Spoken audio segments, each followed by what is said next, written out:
5 News This Morning starts now. Hopefully, like we win some games because it's been disappointing. The Razorbacks head hog Same Pittman let go after a disappointing loss to Notre Dame this weekend.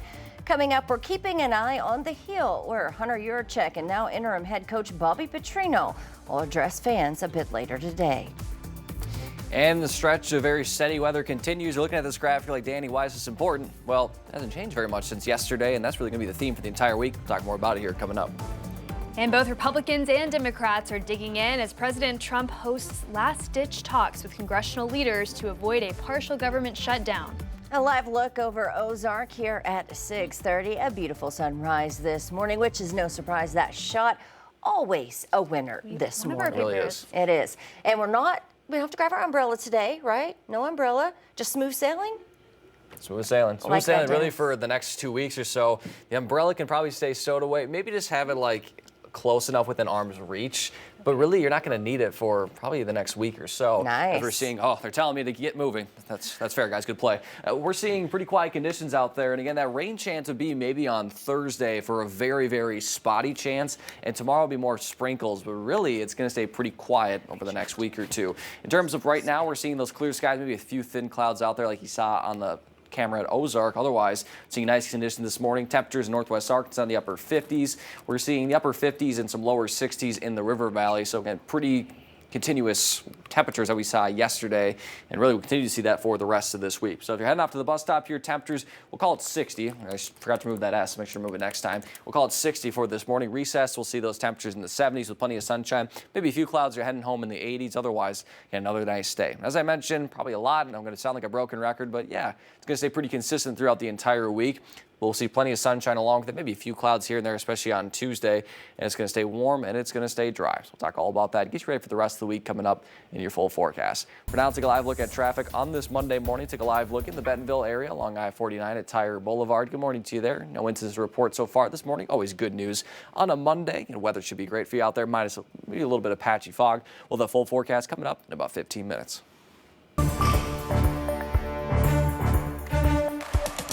I understand. I get it. If I was a fan, I'd be mad at me too. The Same Pittman era is over for Arkansas football. That was head coach speaking after the Razorbacks lost to Notre Dame over the weekend. On Sunday, the director of athletics announcing Pittman is fired. The university was immediately starting a national search for the next head coach. Pittman arrived on the Hill in 2020 following 4 seasons as the assistant head coach at Georgia. Finished his time in Fayetteville with the 32-34 record and went 3-0 in bowl games. Now, Razorback fans have not been silent when it comes to wanting to see change after a losing streak. While some hate to see Pittman go, there's also excitement for what lies ahead.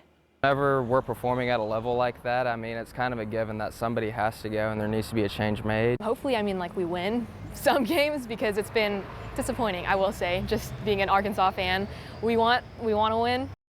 And fans have a wish list for the next head coach, someone who will work the transfer portal. Now all eyes will be on interim head coach Bobby Petrino and the Hogs as they prepare for a meeting with number 15 Tennessee in 2 weeks. Now, Petrino and athletic director Hunter Yurachek are set to speak today at noon. You can watch that news conference and all of our coverage on the search for the next head coach. That'll be on 5 News Plus. Just download on your TV and you can watch for free. Now, Pittman has a unique contract structure. Since 2021, he's above a 500 record, 29-27. More wins than losses. Now that has triggered the higher buyout. So at the time of him being fired, he is owed $9.3 million. He finished just under 500 overall at 32-34. Now we're taking a look at some of the possible candidates for the new Razorback head coach, including Bobby Petrino, who's already put his hat in the ring and will be part of the search. There's also Rhett Lashley and John Gruden, just to name a couple. And Petrino, of course, as we mentioned, taking over as the interim head coach while leading the team for the rest of the season. He got hired on as the offensive coordinator back in November 2023. But as Lauren Spencer reports, it's not his first time as head hog in the Razorback football program. Petrino served as the head coach for the Hogs starting in 2008. After a slow start, going 5-7, he led the team to the Sugar Bowl in 2011, making it the first bowl appearance for the Razorbacks in 2 decades.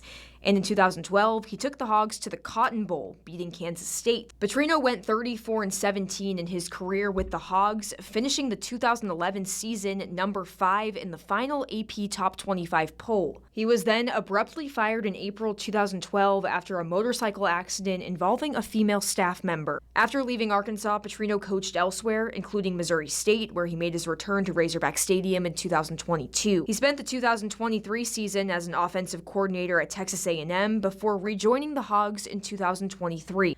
Since then, Arkansas has had one of the best offenses in the country, finishing last season 15th in total offense.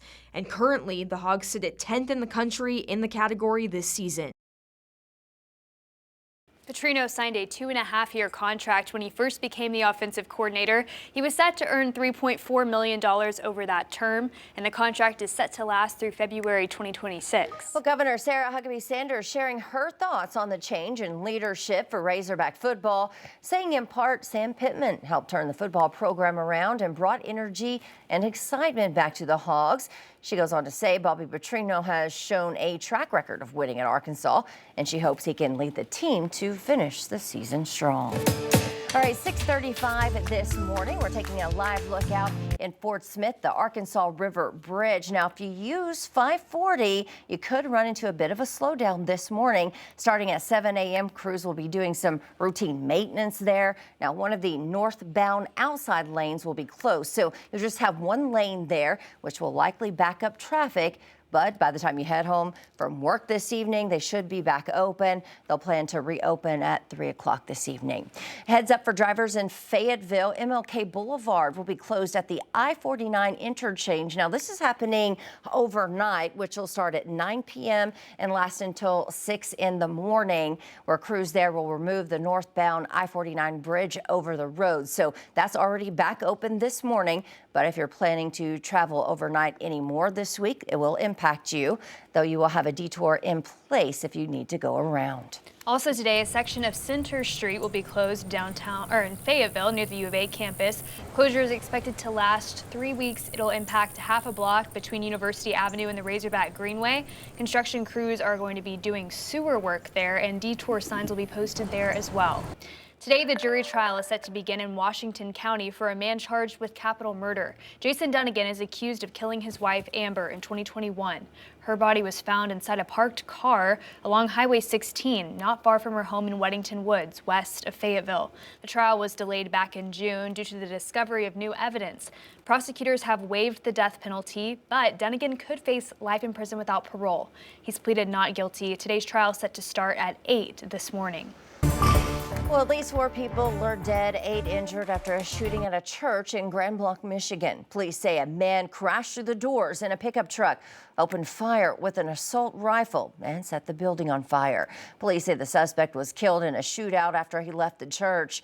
They've identified him as 40-year-old Thomas Jacob Sanford, a Marine veteran from the nearby town of Burton.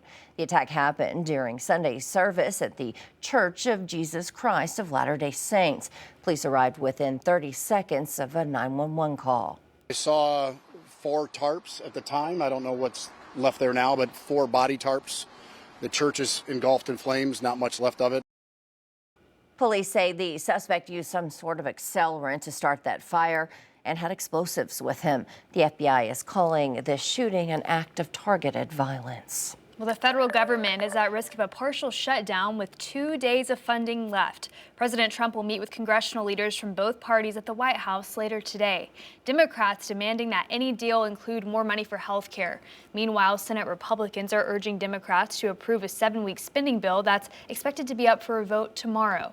We want to find bipartisan common ground to find a spending agreement that avoids a government shutdown and actually meets the needs of the American people. The ball is in their court. There is a bill sitting at the desk in the Senate right now. We could pick it up today and pass it.